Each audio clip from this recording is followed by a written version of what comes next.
Hai. Selamat datang kembali di channel Min Donghua. Di video kali ini kita akan melanjutkan cerita Donghua Battle Truck Devon. Ayo langsung aja ke alurnya. Setelah terbang ke depan beberapa ratus kaki lagi ke depan, badai angin dan pasir di sini jelas lebih besar, dan kemudian Feng Xinjiang tiba-tiba berhenti sambil menangkupkan tinjunya ke arah Xiuyan. Saudaraku, kita sudah sampai, dan saya hanya bisa membawa Anda sampai sini, karena jika kita masuk sedikit lebih jauh lagi akan sangat berbahaya. Jadi sebaiknya Anda berhati-hati, kata Feng Xinjiang penuh dengan rasa hormat. Seperti kata pepatah, jangan pukul seseorang dengan wajah tersenyum. Mendengar itu, saya sedikit mengangguk. Saat Anda siap untuk bekerja sama, Anda dapat menghancurkan slip giok itu kapan saja. Jika orang yang sekuat Anda bisa bergabung dengan kami, kita pasti akan melenyapkan monster luar angkasa. Namun saat Feng Xinjiang berbicara, Xiuyan tidak menanggapi, tapi menghilang ke dalam pasir kuning bersama Ye Beijing dan Xiao Yueli. Sehingga wajah tersenyum Feng Xinjiang berangsur-angsur menjadi gelap. Kemudian dia menatap Fu Qinghan dengan tatapan dingin. Karena kecerobohan Anda, orang ini baru saja ingin membunuh kita. Feng Xinjiang menjentikkan lengan bajunya dan berkata dengan marah.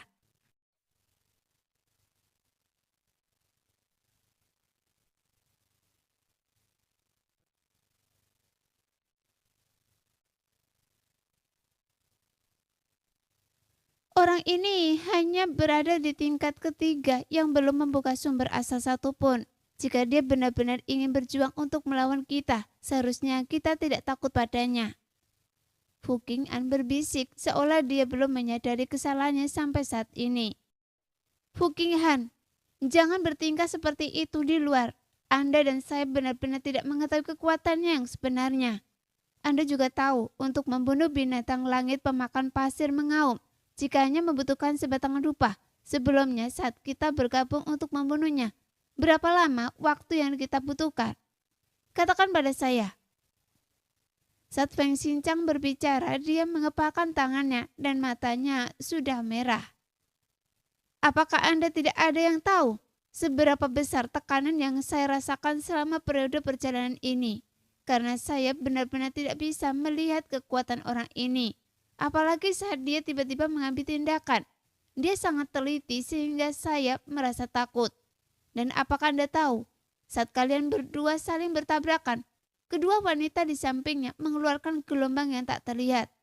Meskipun belum pasti, setidaknya dia adalah orang kuat di tingkat keempat.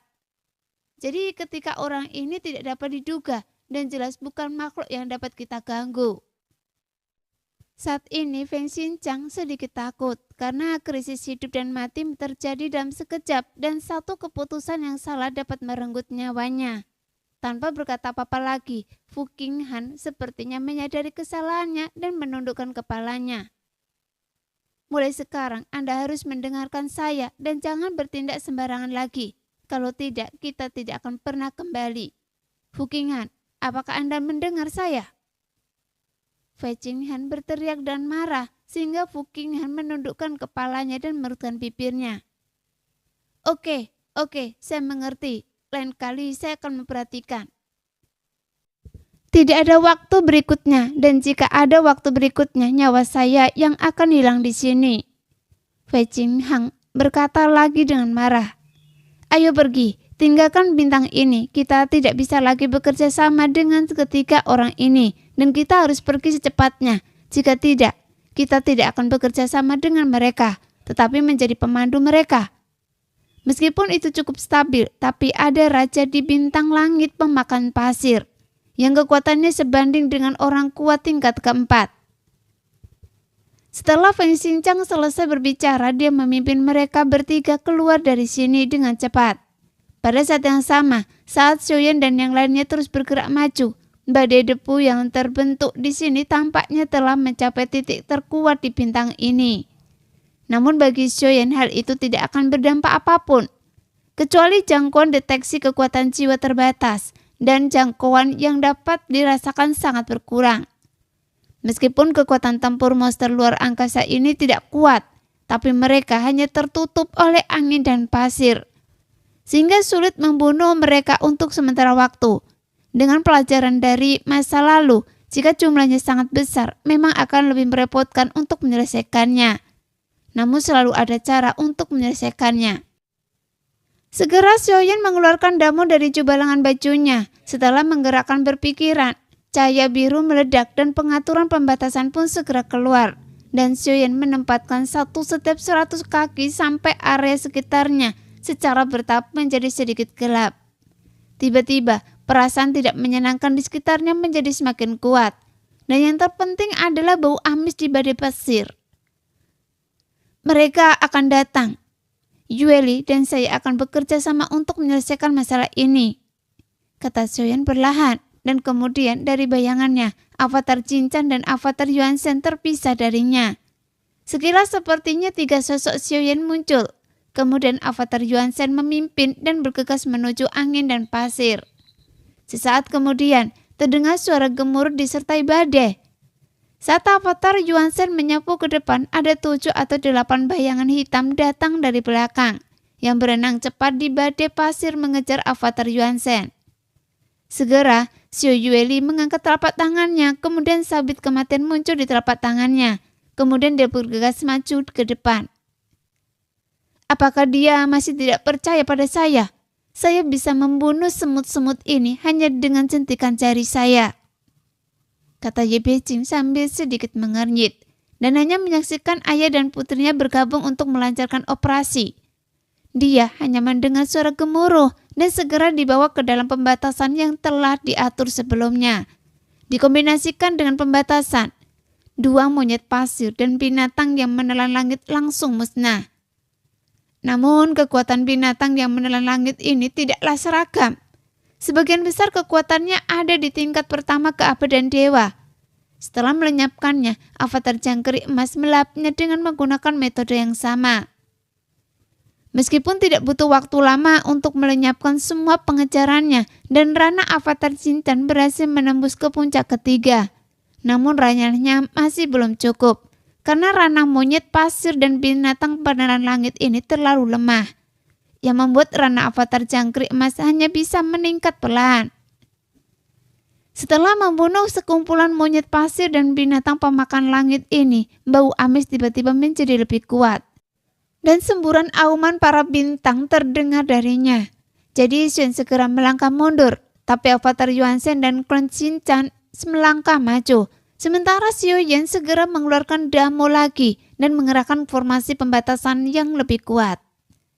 Setelah beberapa saat, bau amis dalam badai menjadi semakin kuat dan kegelapan menyelimuti mereka.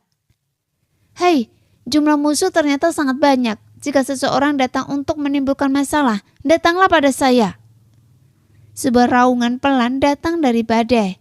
Meski mengeluarkan suara yang sangat keras, namun sosok musuh tidak bisa terlihat langsung dengan mata telanjang. Karena badai angin pasir di sini terlalu kencang dan terlalu besar. Pada saat ini, seekor ular piton hitam beracun meraung, mengeluarkan racun hijau yang terbungkus dalam badai angin pasir. Pada saat yang sama, kalajengking beracun yang ukurannya mencapai 100 kaki tiba-tiba meraung. Segera Xiao Yueli mengangkat sabit kematian dan langsung memusnahkan racun pada avatar Yuanzhen. Meskipun terdapat ramuan beracun di dalam tubuh avatar Yuanzhen, namun tepat tidak dapat menahan racun yang sangat kuat secara langsung. Setelah mereka membunuh para binatang tersebut, semuanya berisi kristal ruang dan waktu dengan fungsi yang tidak diketahui. Dan Xiaoyan juga mengumpulkan semuanya. Sekarang sejumlah besar binatang luar angkasa datang dari segala arah lagi.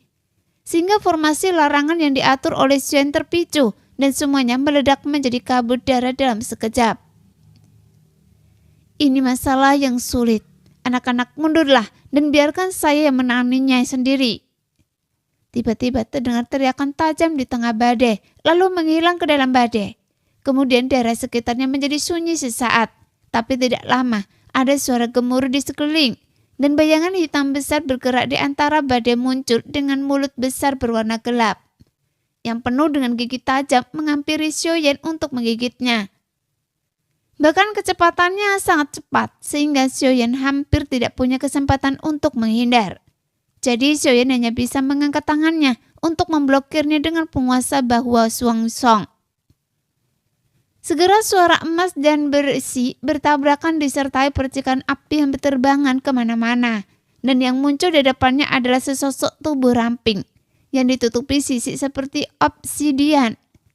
Mulut menganga dipenuhi dengan gigi kristal yang tersusun spiral dengan tanda merah tua berkedip di antara gigi. Tampaknya itu adalah makhluk luar angkasa berbentuk hiu yang dapat menghancurkan segalanya. Nah, demikianlah video hari ini. Terima kasih sudah menonton video Min sampai selesai. Sampai jumpa lagi di video selanjutnya. Bye-bye.